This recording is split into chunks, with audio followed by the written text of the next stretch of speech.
Has your favorite team ever had an injury that made it feel like the season was over? Here are the 5 worst injuries so far this year in the NFL. Before we begin, be sure to hit that subscribe button and ring that post notification bell so that you never miss a video. Alright, now back to the video. At number 5, Tua Tagovailoa. Tua is supposed to be the franchise quarterback for the Miami Dolphins, but he fractured his ribs back in Week 2 against the Buffalo Bills. He eventually returned in Week 6 of the season, but then fractured his middle finger and missed Week 9 against the Texans. Without their franchise quarterback playing, the Dolphins have struggled. They're disappointingly 2-7 to start the season. Tagovailoa has averaged 220 yards passing per game, has 7 touchdowns and 5 interceptions on the year, with an 85.9 QBR. Jacoby Brissett has been filling in for Tagovailoa while he's been injured. He's averaging 170 yards per game, has 5 touchdowns and 4 interceptions with a 79 QBR. Signs show that this offense works better when Tua is healthy. At number 4 is Christian McCaffrey. McCaffrey injured his hamstring in Week 3 against the Houston Texans and didn't return until Week 9 against the Patriots. The Panthers have dealt with a little bit of an injury bug this season, with McCaffrey and quarterback Sam Darnold missing significant time. The Panthers got off to a hot 4-0 start, but have now lost 5 straight and fall to 4-5. They're going to need McCaffrey to come back strong if they want to turn their season around and sneak into the playoffs.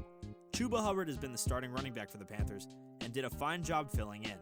Before injury, McCaffrey averaged 3.9 yards per carry, had 1 touchdown, and averaged 67 yards per game. While filling in, Hubbard averaged 3.6 yards per carry, has 2 touchdowns, and averaged 48.9 yards per game. McCaffrey's numbers aren't much better on paper for this particular season, but history shows when CMC is healthy, he's possibly the best dual-threat running back in the league. At number 3 is Saquon Barkley. Oh, Saquon. This guy has the talent to be the best 3-down back in the entire NFL, but unfortunately, the injury bug has hit him throughout his NFL career. Saquon hurt his ankle against the Cowboys in Week 5 and is yet to return for the Giants. This is the guy who's supposed to be leading their offense, but he's missed 17 of the team's last 23 games. Devontae Booker has been filling in for Saquon as the Giants' starting running back. The Giants are currently sitting at 3-6, and with the Cowboys cruising to a division title, it seems that the Giants' season might be over. But you have to wonder what Daniel Jones, Saquon Barkley, and the Giants could have done if the team would have stayed healthy. At number 2 is Russell Wilson. Russ has been one of the best quarterbacks in the league ever since he entered. He's led the Seahawks to multiple winning seasons and even a Super Bowl title. Wilson tore a tendon in one of his fingers in Week 5 against the Rams. He recently shared on Twitter that he got the pin taken out of his surgically repaired hand, so it seems that he'll be back on track to resume football activity soon.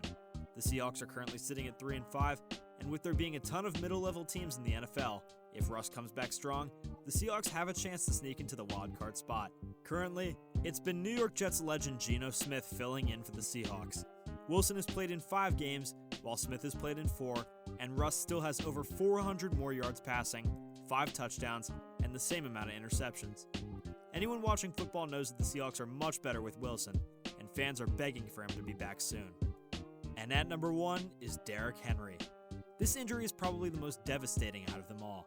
During Week 8 of the season, Henry broke a bone on the outside of his foot.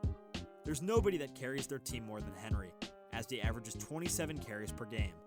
He was leading the NFL in rushing touchdowns at the time of his injury. The Titans are 6-2, and everyone is very interested to see if they can continue winning without Henry in the backfield. They recently signed veteran running back and future Hall of Famer Adrian Peterson to help along with the rushing attack.